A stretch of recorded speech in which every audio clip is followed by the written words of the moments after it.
Bendiciones, mis hermanos y amigos, para todos en el nombre glorioso del Señor Jesucristo, con el deseo sincero de que todos en esta noche sean fortalecidos, consolados por la presencia del Señor. Y bueno, también con el deseo pues que todos estos acontecimientos de angustia, de aflicción que estamos viviendo y que pues según la palabra de Dios, según las profecías bíblicas, esto tiende a complicarse, esto tiende a ponerse peor. Dice la palabra de Dios que estos son principios de dolores. Esto es parecido, la palabra de Dios compara esto con la mujer que está a punto de dar a luz, ¿no? Bueno, los hombres de eso no sabemos mucho, pero Dios sí. Y Él dice en su palabra que es como dolores de mujer de parto. Todo comienza suave, suave, suave, hasta que llega el momento intenso y bueno, sale una nueva vida. Así es lo que la palabra de Dios brota, una nueva vida de todo ese dolor, de toda esa angustia. Todo eso es para que un nuevo ser, una nueva vida entre a este planeta. Y entonces en lo espiritual es igual. En lo espiritual es igual. La Biblia dice que la tierra sufre dolores de parto, porque este planeta, este mundo, tarde o temprano tiene que cambiar para bien. Está determinado por Dios. Está determinado por Dios. Entonces, de todo este dolor y de toda esta angustia tiene que brotar una nueva generación. Tiene que brotar una nueva raza. Dios es el que hace todo esto. Las personas que son incrédulas, ellos no van a cambiar porque hay terremotos o porque hay hambres. El arrepentimiento de los hipócritas es así como ellos, ¿no? Es por el momento nada más. Eso es parecido como cuando en una relación hay alguien que manipula a otro y entonces sabe cómo tratar de ponerlo en nivel otra vez, porque hay gente que es manipuladora en las relaciones interpersonales, y entonces hay gente que cree que también a Dios se puede manipular de la misma manera, pero la Biblia dice, no os engañéis, Dios no puede ser burlado, todo lo que el hombre siembre, eso también va a cosechar. Eso es una ley que no la va a cambiar nadie, y Dios es un ser real, Dios es real. Dios no tiene que demostrarle a nadie que Él existe o que no existe. Esa cuestión de pronto de que nosotros tratamos de convencer a la gente de que mire, que es que Dios, no. Eso es una naturaleza que ya está en el corazón de cada persona. Y cuando esa persona se encuentra con la palabra de Dios, sencillamente nace un hijo de Dios. Por eso la palabra de Dios compara a la raza humana con simientes, con semillas. Usted siembra el maíz, el frijol o lo que usted vaya a sembrar, ese granito cae en la tierra, él se pudre, él se muere, pero entonces ese germen de vida que lleva ese granito al percibir los nutrientes de la tierra, la luz del sol, al percibir los alimentos o los nutrientes de la naturaleza, entonces brota una nueva semilla de ese grano, y si usted sembró maíz, usted va a cosechar maíz. Si usted sembró frijol, usted va a cosechar frijol. Si usted sembró yuca, va a cosechar yuca. Usted nunca va a sembrar bananos para cosechar mangos. No. Usted cosecha lo que sembró. Y entonces así es con Dios. Por eso el Espíritu Santo nos habla desde el comienzo de la Biblia, y la historia de la raza humana comienza con un ejemplo de dos semillas. La historia de la raza humana comienza con dos semillas, dos simientes que comenzaron en el Edén. Hijo de Dios e hijo del diablo, y pare de contar, ahí no hay más, por ahí estaba escuchando un video de alguien que hablaba acerca de las iglesias y de que cuál iglesia, eso es un cuento viejo y mandado a recoger ya. Las iglesias son cosas que pasan a un segundo plano. Aquí lo que vale son hijos de Dios e hijos del diablo, y están esparcidos en toda parte. Así lo declara el mismo Señor Jesucristo. Hemos leído esto otras veces, pero yo quiero recordarlo en esta noche, porque vea, así hayan terremotos, hayan huracanes, hayan vendavales, la naturaleza sigue siendo naturaleza. La semilla de mango, hayan terremotos, haya lo que haya, siguen siendo mangos. La mala hierba, haya lo que haya, ella sigue siendo mala hierba. Lo único que hace la naturaleza es hacer que cada semilla brote y dé fruto según su género. Capítulo 13 de San Mateo 13, y el versículo 18 dice el Señor: oíd pues vosotros, versículo 24, 13, 24. Le refirió otra parábola. Ojalá que ustedes le pongan atención. Yo sé que ustedes, si han escuchado la predicación del Evangelio, ya habrán leído esto, pero ¿sabe una cosa? Hay una cosa bien especial con esta parábola. Pocas personas la entienden conforme a las Escrituras. Pocas personas la entienden conforme a las Escrituras. Ya hemos tratado el tema antes, pero quiero repetirlo esta noche para beneficio de los hijos de Dios. Yo vuelvo y digo, lo que es de Dios es para hijos de Dios. No importa si usted es borracho, si usted es adúltero, si usted es sicario, si usted es matón. Si usted tiene dentro de su corazón esa semillita que Dios puso ahí desde antes de la fundación del mundo, de ahí va a brotar un hijo de Dios. Y lo mismo pasa con un hijo del diablo. Él puede estar en las iglesias arrodillado, arrastrándose, haciendo ayunos y tratando de aparentar una religiosidad que si él es un hijo del diablo, eso no va a cambiar la naturaleza interna de esa persona. Bueno, es que esto va a causar rasquiña en los corazones de muchos, pero es la palabra de Dios. Vea, yo le aseguro, dígame bien lo que les voy a decir. Yo le aseguro que los religiosos que eran enemigos de Jesús en su época, los escribas y los fariseos, eran más santos que cualquier iglesia moderna. Óigame bien.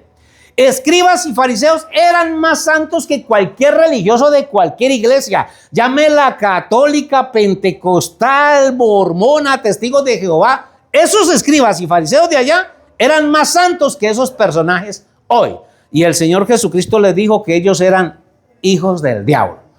El Señor Jesucristo, óigame bien, no cualquiera. El Señor Jesús dijo que eran hijos del diablo. ¿Por qué? Porque los rezos, porque los ayunos, porque las ofrendas, porque los sacrificios nunca convertirán a un hijo del diablo en un verdadero hijo de Dios.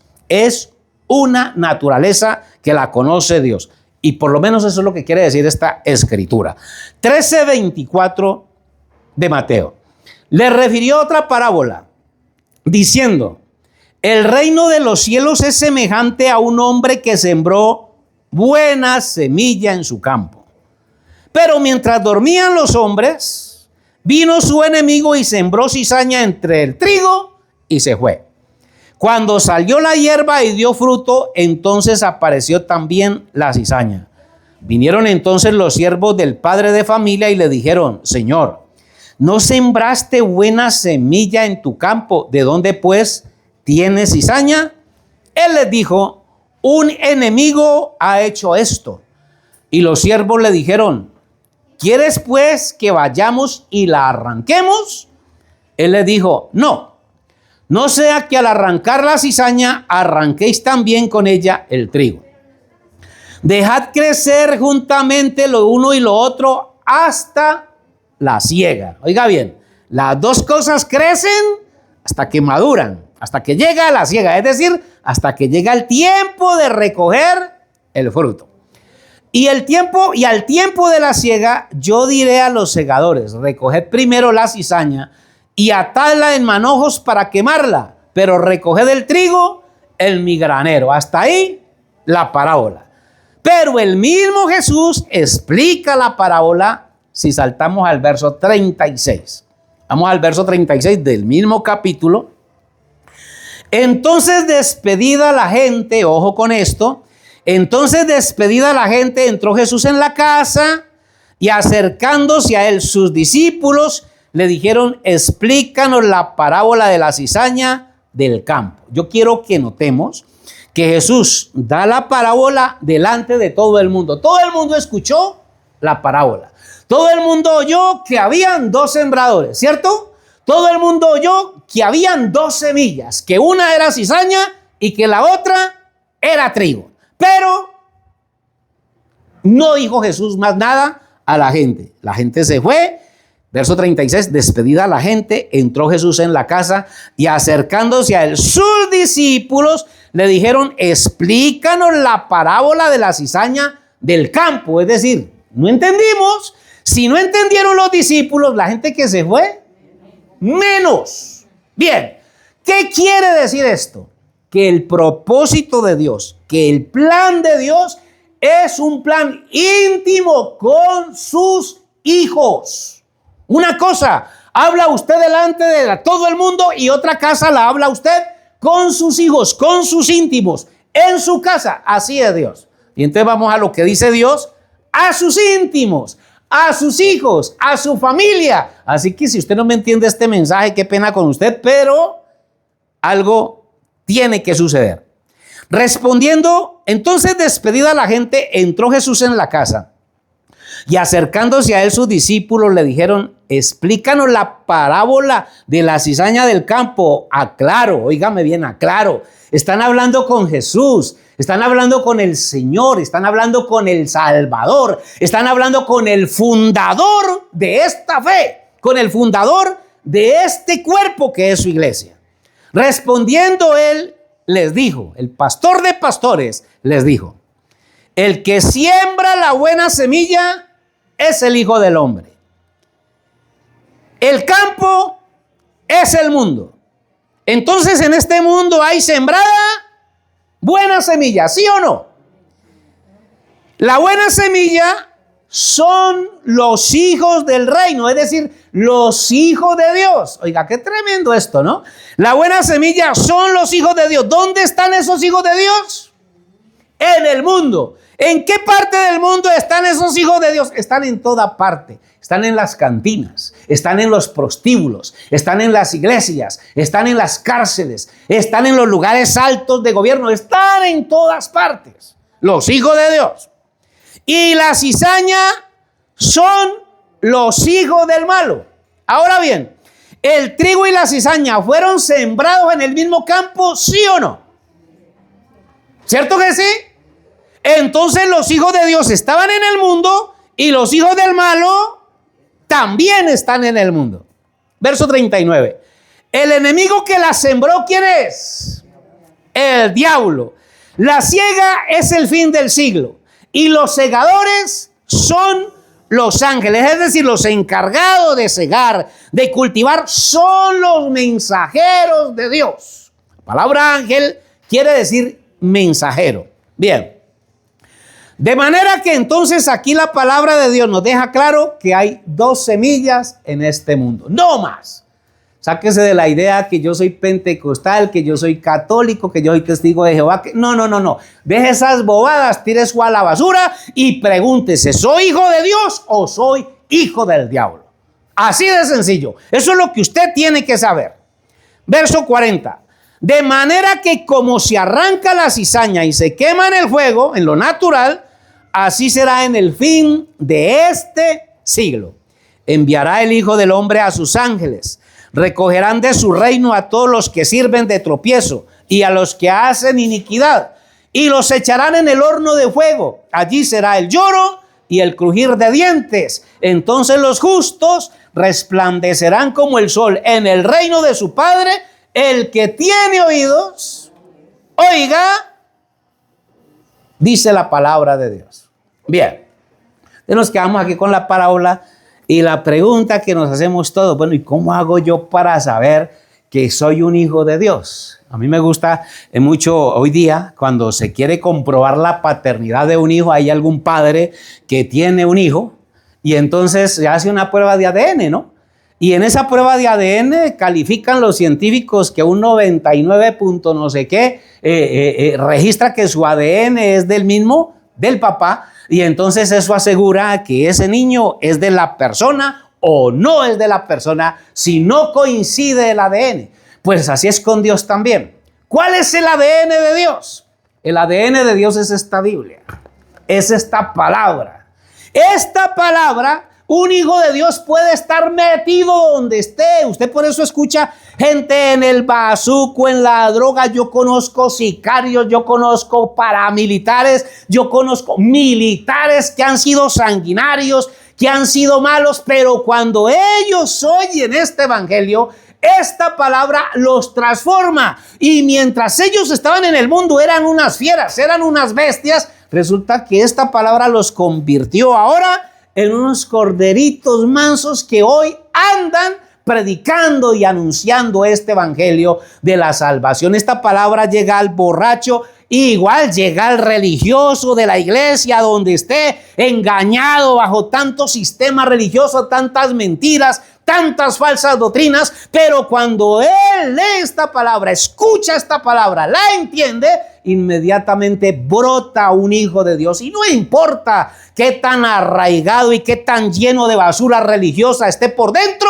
brota un hijo de Dios. El apóstol Pablo era uno de esos, ¿no? Religioso, enemigo de todos los que no compartían su religión. Y un día cualquiera se encontró con la luz, con este verbo de vida, y eso lo transformó en un auténtico hijo de Dios. Entonces, lo que dice quién es un hijo de Dios no son los terremotos, no son las enfermedades, no son las pruebas, ni siquiera son los milagros. Cosa tremenda, ¿no? Que usted ve que hay gente que no, que en mi iglesia que hacen milagros, que a mí Dios me hizo esto, que Dios a mí me escucha, que Dios me responde. A hablar de milagros, los hijos del diablo también hablan de milagros. Bien, ¿por qué? Porque el trigo y la cizaña son dos hierbas que se alimentan. Óigame bien, no hay un agua para la cizaña ni un agua diferente para el trigo. No hay un sol para la cizaña y otro sol para el trigo. No hay una tierra que alimente a la cizaña y otra tierra que alimente el trigo. Se alimentan de lo mismo, los alimentan los mismos nutrientes, el mismo sol, la misma lluvia le da vida a los dos, pero lo que hace la diferencia es el fruto que producen. Eso es lo que hace la diferencia. ¿Cuál es el fruto que usted produce? ¿Cuál es el fruto de su vida? ¿Qué es lo que usted siente cuando ve toda esta situación? Los hijos de Dios no tienen que asustarse de nada. Esto es una cosa natural. Esto es algo que tiene que pasar sí o sí. Eso no quiere decir que porque somos hijos de Dios no nos vamos a morir en un terremoto. Nos podemos morir en un accidente, en cualquier cosa, igual que todos. No pasa nada. No pasa nada. Porque ese germen de vida eterna que está en usted, eso brotará un día de estos. Y eso se levantará del sepulcro tarde o temprano, dijo el Señor Jesucristo. El salmista David dice, porque este Dios, dice el salmista David, porque este Dios es Dios nuestro eternamente y para siempre, Él nos guiará aún más allá de la muerte. Así que nosotros lamentamos todo lo que está sucediendo, pero es la naturaleza, es Dios, Dios lo estableció así. Y Dios se tiene que pronunciar. Estaba leyendo una escritura aquí ahora y quiero leerla aquí delante de todos nuevamente. Zacarías capítulo 7. Zacarías capítulo 7. Leemos esta escritura y ojalá que esto nos lleve a reflexionar en las cosas de Dios. Capítulo 7 y el verso 8 de Zacarías. Zacarías 7:8 dice, vino palabra del Señor a Zacarías diciendo, así habló el Señor de los ejércitos, diciendo, juzgad conforme a la verdad. Esto es para todos. Juzgad conforme a la verdad. Haced misericordia y piedad, cada cual con su hermano. No oprimáis a la viuda, al huérfano, al extranjero ni al pobre. Ni ninguno piense mal en su corazón contra su hermano. Pero no quisieron escuchar. Antes volvieron la espalda y taparon sus oídos para no oír. ¿Y quién estaba hablando? Dios. Y entonces, ¿quiénes taparon sus oídos para no oír? Pues los que practican estas cosas, ¿no? Oprimen al huérfano, a la viuda, engañan, mienten. Bien. Y pusieron su corazón, verso 12, y pusieron su corazón como diamante para no oír la ley ni las palabras que el Señor de los ejércitos enviaba por su espíritu, por medio de los profetas primeros. Vino, por tanto, gran enojo de parte del Señor de los ejércitos. ¿Se enojó? Se enojó. Y aconteció que así como él clamó y no escucharon, también ellos clamaron y yo no escuché, dice el Señor de los ejércitos, sino que los esparcí con torbellino por todas las naciones que ellos no conocían, y la tierra fue desolada tras ellos, sin quedar quien fuese ni viniese, pues convirtieron en desierto la tierra deseable. Es decir, Dios nos dio un paraíso. Dios nos dio un paraíso. Cuando Él nos puso aquí, nos entregó un paraíso, un Edén. Eso se lo sabe usted desde que estaba niño. ¿Y en qué lo convertimos? ¿En qué lo convertimos? ¿Quién convirtió este paraíso en un infierno? Usted y yo, por nuestra desobediencia y rebeldía a la palabra de Dios. ¿Podemos volver a ese paraíso? Claro que sí podemos volver. ¿Cuándo? Cuando Cristo esté en su corazón, cuando Él comience a guiar sus pasos, cuando Él guíe sus pensamientos, cuando Él sea lo más importante en sus decisiones, usted se va a dar cuenta que su entorno comienza a cambiar.